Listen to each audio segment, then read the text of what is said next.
Well, I didn't manifest the winner pick this year, but I did manifest a curse for one of the drivers. Sorry, Scott. But seriously, an Indianapolis 500 has so many storylines. And like you guys have experienced on this channel, those of you who have been here all month and really before this month, it's a month-long process. It's a month-long story. And that story climaxed today. And we learned who would win the 2022 106th running of the Indianapolis 500. How many people had Marcus Ericsson? Honestly, how many people had Marcus Ericsson winning this race? I had heard it a couple times, I have to admit, because there were some people who said, I think Ericsson has a good chance. To which I responded sarcastically, if Ericsson wins this thing, I'm jumping off the back of the grandstand. Well, I guess I have to make do on that promise at some point later on down the line. But Marcus Ericsson is your 2022 Indianapolis 500 winner. How crazy is that? And I have to tell you that the Chip Ganassi racing team was just the definition, textbook definition of excellence today. Nick Yeoman, I have to give you a shout out because you predicted it. Let's throw the clip. Nick Yeoman on one of the practice days talking about Marcus Ericsson.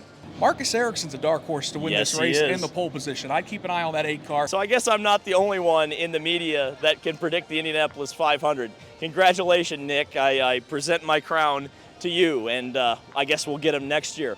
So let's take a look first at the results of the 106th running of the Indianapolis 500. Then I'll give you some of my thoughts on all of the things that happened today. And as well, we're going to talk to another Swede who was in this race. I think he provides an interesting perspective on Swedish motorsport. But let's take a look. Marcus Ericsson, the winner of the Indianapolis 500 for 2022. Unbelievable. How fast did he move up on everyone, pass everyone? Ganassi, I think, really had something extra here towards the end of the race. Pato Award, what else can you say about this guy? Looked like he was going to win, looked like he was the only guy who had any kind of a say in whether or not Scott Dixon was going to win this thing. But Pato Award, even after a valiant effort on the green-white checker there, didn't quite pip Marcus Ericsson. Tried him on the outside turn 1, couldn't quite get there. Tony Kanaan, Ganassi Racing, number 1 car, finished number 3 today, and he was coming at the end of the race. He was really trying to win it. And I have to say as well, Tony did a bit of a victory salute at the end, or maybe perhaps a retirement salute. He drove along the outside wall and waved to the fans. Is this Tony Kanaan's goodbye? His contract with Ganassi Racing ended at the end of this Indianapolis 500. It'll be a year away, potentially, before we'll see Tony Kanaan again, if ever. Felix Rosenqvist, you'll hear from him later on in this video. A great day for Sweden. 2 of the top 4 finishers in the race. It looked like Rosenqvist was going to win it at one point, and I said he was definitely a dark horse. Shout out to Alexander Rossi in number 5. Absolutely unbelievable drive from him, and once again kind of proving that 2016 win was no fluke. 5th place for Alexander Rossi from 20th on the grid. Connor Daly finally got it to the end without much problems. He just didn't have the pace of the front runners, but ran up front at times today. Elio Castroneves, the drive for 5, ends up in 7th, but Castroneves gained 20 spots on his way to that 7th place finish, certainly proving that had he qualified better, I think Elio would have been in the mix for the victory. Meyer Shank Racing in number 8, or P8, Simon Pagenaud. A lot of people, myself included, thought he would have a really good day, and indeed he did. Alex Palou, trouble, major trouble. He got Dixon on the pit stop, the yellow flag coming out and preventing him from going back out onto the track, or actually running out of fuel, I should say. Having to make an unscheduled pit stop. That drew a penalty, put him all the way at the back, but he clawed back to 9th place. Classic Alex Palou. Santino Ferrucci was so impressive, including his Dry and Ride Bowl pit crew. I have to give a shout out to them because that was some of the best pit work I've ever seen. A team that does 1 race a year, Santino Ferrucci, has never finished outside the top 10 at the Indy 500. Juan Pablo Montoya coming from 30th place on the grid to finish 11th. That's a classic drive from a 2-time winner. J.R. Hildebrand, 12th. Unbelievable. Great result for the A.J. Foyt racing team, continuing to prove that J.R. Hildebrand knows his way around here. Joseph Newgarden in 13th, I think drew a penalty at one point, was at the back of the pit sequence on one of those yellows, and that was a killer. Graham Rahal had a quiet day in 14th. Will Power was just all over the place, really struggled throughout the day, was not in contention whatsoever. David Malukas, the highest finishing rookie in the race, in 16th spot, one spot ahead of Kyle Kirkwood. Malukas probably should be the Rookie of the Year. Then we have Christian Lundgaard, another rookie. 3 rookies all together in a group there. And I have to give a shout out to Christian Lundgaard. He started 31st, kept his head strong all day, and ended up 18th. Ed Carpenter stalled on the red flag. That certainly took him out of contention after running in the top 5 for most of the race. Devlin DeFrancesco, another quiet but solid day, improved 4 positions from a 24th starting spot to 20th. Scott Dixon. The Dixon curse is confirmed. It's absolutely a thing. And unfortunately, the fastest car, the fastest driver in the race, Scott Dixon broke the record today for the most laps led ever at the Indianapolis 500. But he did not win the race. 21st position, only 1 win for Scott Dixon at the Indianapolis Motor Speedway. Marco Andretti led the race late, but that was on strategy, the last car on the lead lap. Sage Karam crashed, ending the race after a good run. Jack Harvey 1 lap down for Rahal, Letterman, Lanigan. Takuma Sato fell off the lead lap and never recovered. Stephen Wilson hung in there all day. Great result for him and a team that wasn't even a team at the start of the month. Dalton Kellett really looked like he was having a tough time in a car that had been repaired from a Monday practice accident. Jimmy Johnson was the one who brought out the red flag with his accident after a fairly solid first outing in the Indianapolis 500. Scott McLaughlin had a scary crash in turn number 3 that led all the way to turn 4, and of course Ed Carpenter just barely missed him. Colton Herta, perhaps the most miserable day of all. Unable to get any kind of speed, the car looked evil the entire day, ended up parking it. Romain Grosjean crashed in turn 2, ditto Callum Ilott, and Rinus VeeKay, the outside front row starter, crashed early on in the race and finished 33rd. So 2 of the first 4 wasn't just for Swedes. 2 of the first 4 were part of Aero McLaren SP. And of course, one of those Swedes drives for Aero McLaren SP. We got to talk to Felix Rosenqvist after the race, learning why he didn't or wasn't able to challenge Marcus Ericsson towards the end of the race, and also how important this is for Swedish motorsport. I'm super stoked for him, man. That's, I mean, I don't even know what's going through his head right now, but I was very proud to see the Swedish flag. That means a lot.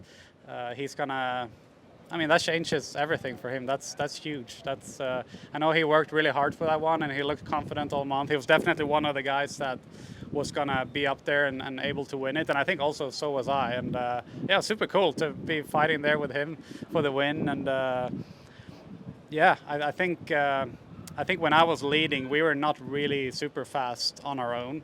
I think we were really good in traffic, but on our own we just kind of missed something compared to him and TK and Dixon. I think they were kind of like pushing 221s in clear air, and we did like 217 or 18 or something. But anyways, that's I think the team executed so well. For the 7-car crew, this is a huge statement. I mean, we nailed the pit stops, we nailed the strategy, the car was great, and I felt super comfortable and confident all month. And that's, you know, to do that here as well is just I can't wait for the rest of the season. I think it's gonna be good. You touched on it. I need to ask about it. Obviously, Kenny Brack won this in 1999. Now Marcus Ericsson, 2 Swedes in the top 4. How important is this for not only your country but Swedish motorsport? Man, it's huge. I think we're showing time after time that we have so much talent in our country, and we're not a big country. It's only 9 million people, and to have Marcus winning it, we have Linus Lundqvist in Indy Lights, Rasmus Lind is kind of doing races in Indy Lights, and even in the series below, we have Swedes everywhere, and it's just. I think we're really, you know, putting our name here in the States again after Kenny left, and it means a lot. And you know, hopefully next time I'm the one drinking the milk. I know those opportunities don't come around every day, but we did our best today. We're happy with getting a good point state today. So a couple of things I want to bring up towards the end of this video. The red flag, controversial for some, not so controversial for others. I was quite disappointed, I have to say. I think my big complaint with it is that Marcus Ericsson was running away with this race, and a trophy dash for the Indianapolis 500, it's just dangerous. And ultimately it ended up The race ended under yellow anyway, so I don't see the cost-benefit analysis, the risk-wise of doing it. Certainly, I think some people are going to talk about the blocking that Marcus Ericsson did on Pato O'Ward, and I think it was fairly egregious. Race Control didn't call it. I understand why Race Control didn't call it. It's the biggest race in the world. Marcus Ericsson had a hot rod, and he was going to try to keep, at all costs, Pato O'Ward from winning that race. I totally get that, understand that. And I think, the fans got what they want. A lot of the fans here got what they wanted, and that was at least an attempt at a green flag finish. You didn't go over the 500-mile distance, but you did screw over Ed Carpenter.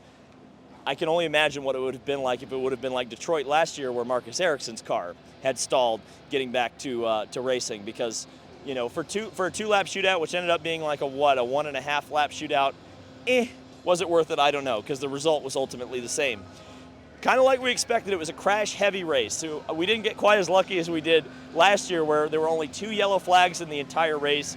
Certainly a slower pace today, but I'm thankful that it was a safe race. I was really worried about Scott McLaughlin there. That's one of those big hits, kind of similar to James Hinchcliffe, that I was worried about. Thankfully, we didn't collect anybody else. Romain Grosjean crashed in his rookie attempt. Jimmy Johnson crashed in his rookie attempt. Callum Ilott crashed in his rookie attempt. Rinus VeeKay in his third 500. So it seemed like it was a lot of inexperience outside of Sage Karam, who of course crashed racing for position in a trophy dash at the end of the race. But it was mostly inexperience that caused the accidents today. A rookie-heavy field, you're going to have that. Ganassi certainly had one over on everybody, in my opinion, today. They had a little bit extra in the tank, and that was proven when Marcus Ericsson passed Felix Rosenqvist and absolutely took off. And doing that in this era is something special. And I have to commend Chip Ganassi Racing.